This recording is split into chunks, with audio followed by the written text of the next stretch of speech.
When you deposit a paycheck, the money doesn't go into a physical vault with your name on it. It instantly becomes a digital entry on a massive, interconnected ledger. That happens because the United States operates on fractional reserve banking.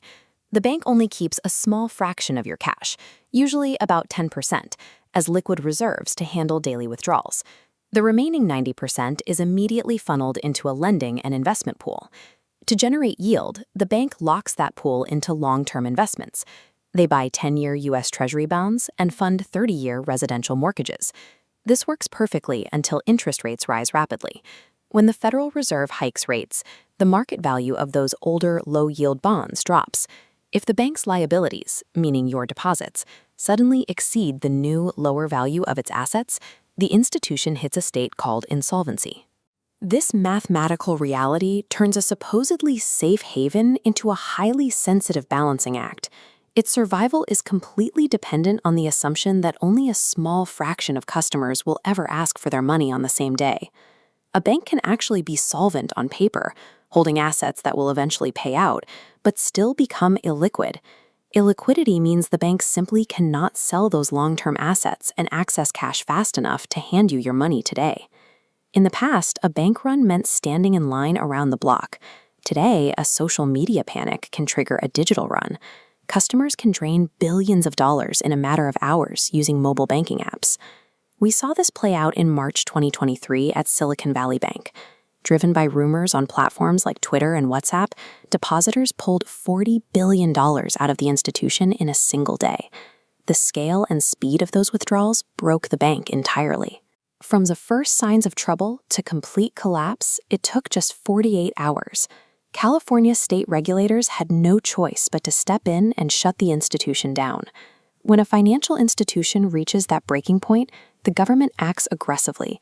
They have to intervene immediately, quarantine the failure, and ensure the panic doesn't jump to thousands of other healthy banks across the country.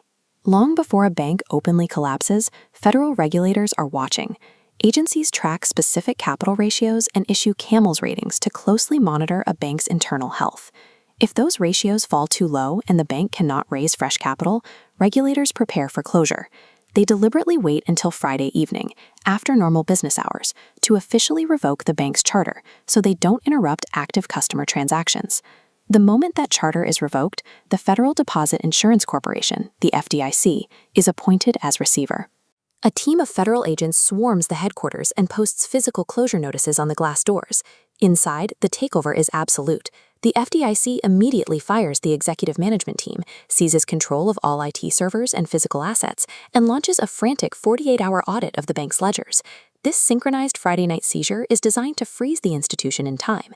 It gives regulators a single weekend to untangle the mess and engineer a solution before the global stock markets reopen on Monday morning. The FDIC has a strict legal mandate during this weekend window. They are required by law to resolve the failed bank using the least costly option to the Deposit Insurance Fund. Their preferred method is a purchase and assumption transaction. Behind closed doors, the FDIC quietly auctions off the failing bank to healthy, competing financial institutions. If a buyer is found, the healthy bank assumes all the insured deposits and purchases the assets. By Monday morning, the old branches reopen under the acquiring bank's logo, and customers can access their money exactly like they did on Friday. But if no suitable buyer steps up, the FDIC is forced into a straight liquidation. The bank is permanently shuttered, customer accounts are closed, and the government has to mail checks directly to depositors to cover their insured balances. Because liquidations cause severe local disruption, the purchase and assumption auction is the government's primary tool. It operates entirely out of sight, projecting an unbroken illusion of stability for the average consumer. For regular account holders, the system works. Since the FDIC was created in 1933, no depositor has lost a single penny of their insured funds, which cover balances up to $250,000. But that protection does not extend to the people who finance the bank. Equity shareholders and unsecured bondholders are typically wiped out entirely, absorbing the losses so taxpayers don't have to.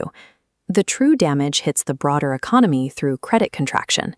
Watching a peer collapse makes surviving banks highly risk-averse, prompting them to instantly raise credit score requirements and demand more collateral. This animated graph shows the macroeconomic toll of banking distress, based on research from the Boston Fed. Economic output contracts by an average of 1.3% in the first year, while unemployment peaks a full percentage point higher 2 years after onset. A bank failure restricts the flow of capital nationwide. The fallout means businesses struggle to get the loans they need to meet payroll, and average citizens suddenly find themselves boxed out of mortgages and auto loans. Regulators work relentlessly to contain failures because of contagion. When banks lend to each other and share similar assets, the collapse of one large institution can trigger a domino effect that destroys confidence across the entire financial network. This table breaks down the 2023 banking crisis. Silicon Valley, Signature, and First Republic held $532 billion in assets, exceeding all 2008 collapses combined.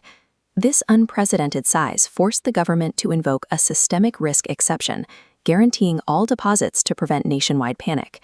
Protecting those uninsured accounts cost the Deposit Insurance Fund nearly $16 billion.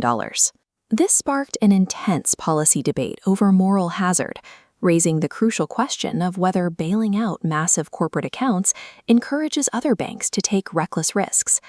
Ultimately, a bank failure is a highly structured, heavily managed legal process designed to absorb a massive financial shock. The speed and power of the government's response proves that in the modern economy, maintaining trust in the banking system is a matter of strict national security.